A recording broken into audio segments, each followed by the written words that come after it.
I want you to try a thought experiment with me for just a second. Okay. Just look at the room you're in. Think about the fact that you can walk out your front door right now, go down the street, and nobody is going to stop you. Nobody's going to ask for your papers. Right. No one demands you prove why you're here. Exactly. It's a kind of freedom that is so total, so absolute, that it becomes, invisible. Completely invisible. We just don't notice it. It's like the air we breathe. Well, today we're going to notice it. We're going to turn that background hum up until it's a roar. We are diving into a really powerful piece of writing. It's titled The Meaning of Citizenship by Cornell Overbeek. And this isn't a simple memoir, and it is definitely not a civics textbook. Not at all. It's an exploration of a very uncomfortable question. Is citizenship something you just inherit, like eye color, or is it a specific, rigorous covenant that you have to bleed for? And that word covenant, it is doing so much heavy lifting in this text. Overbeek is contrasting two completely different worlds. Two worlds. One is the world he was born into, the world of birthright citizenship, and the other is the world his parents had to navigate. They came to America under the Immigration and Nationality Act of 1952. And, well, that was a different planet compared to how we think about immigration today. We're definitely going to get into the nitty-gritty of that act because it's fascinating. But I have to tease something first. Oh, yeah, this part is amazing. There's a story about the author's father that involves a mechanism of the U.S. government that, I honestly did not know existed. It's called a private congressional bill. It's incredible. A law passed for exactly one person. It sounds like fiction, doesn't it? But it's real. Yeah. And it basically anchors his entire argument. Right. Let's start where he starts, with the daylight. Daylight. That's the metaphor Overbeek uses for his own citizenship. He says it came to him as naturally as daylight, like language or breath. So no effort, no test. None. He didn't have to explain himself. He didn't have to prove he belonged. Yeah. He just was. He was an American because he happened to be born here. An accident of geography. Which right away creates this incredible tension, right? Because while he's living in this daylight, his parents are living in a completely different reality. In the same house, yeah. For them, America wasn't a given, it was a destination. And a destination guarded by a very, very high wall. And this is where that 1952 Act comes in. Okay, so what made it so different? Today, we talk about immigration in, economic terms, jobs, GDP. But in 1952, the conversation was almost entirely political and cultural. The goal wasn't just to let people in, it was to ensure they became Americans. Overbeek talks about the scrutiny they faced, and he makes this point to say it went far beyond paperwork. That line really stuck with me. Me too, because we think of bureaucracy as just checking boxes. Name check, date of birth check. Right. But he describes something much more searching. It was psychological scrutiny. He talks about their accents, for instance. Okay, and this is a detail that might rub modern listeners the wrong way. It might, but it's crucial for understanding the era. He writes that their accents were not forgiven. They were corrected. Corrected. That is such a sharp word. It implies that just having the accent was an error in itself. Exactly. The expectation wasn't just, can you make yourself understood? It was, can you master the language so completely that you dissolve into the population? English had to be mastered, not approximated. The goal was total assimilation. Total. And this intensity, it carried over into how they learned about the country itself. He describes his parents studying American history and not just skimming a webpage to pass a quiz. No. He says they studied it like a sacred text. That phrase, sacred text, it implies devotion, reverence. And this is where Overbeek draws this brilliant distinction about the Constitution. He says most of us today, if we know it at all, we know it as a slogan. Like something to win an argument on Twitter. Free speech, Second Amendment. Exactly, a list of catchphrases. But his parents, they learned it as a structure. Help us unpack that. What does it mean to learn it as a structure?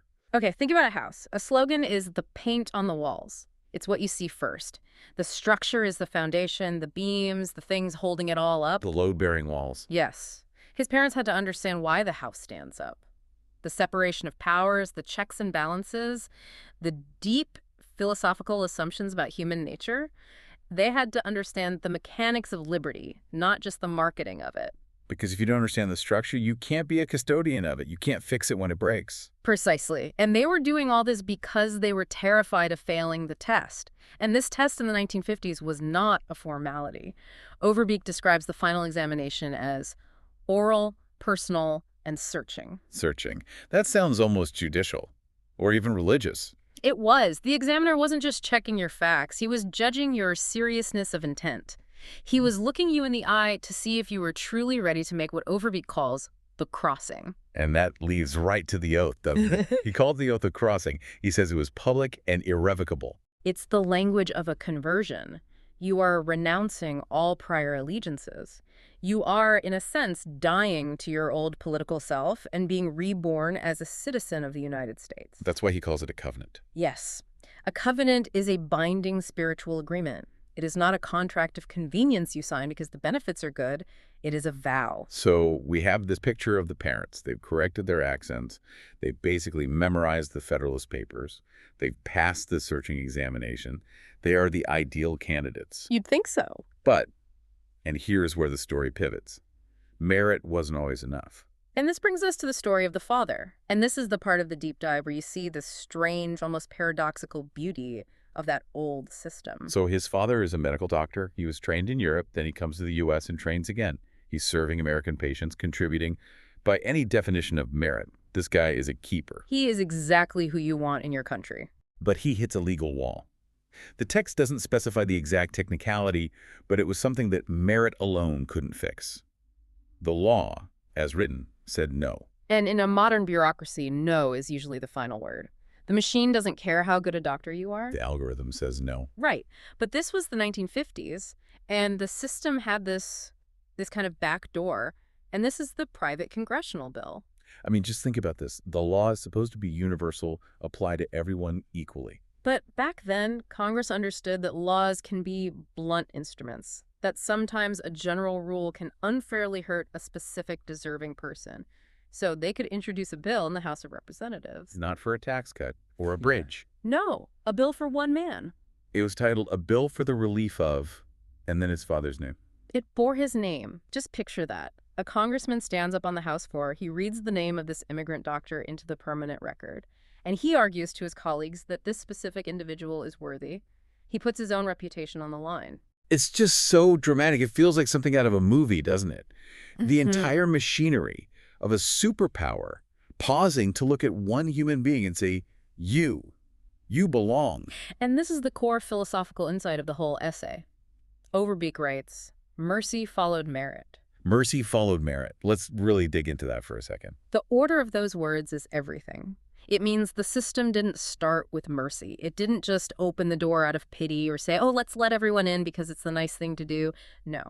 The father had to prove his merit first. He had to show his work. He had to demonstrate his value, his loyalty, his good moral character. And only after that was completely established. Only then did the mercy kick in.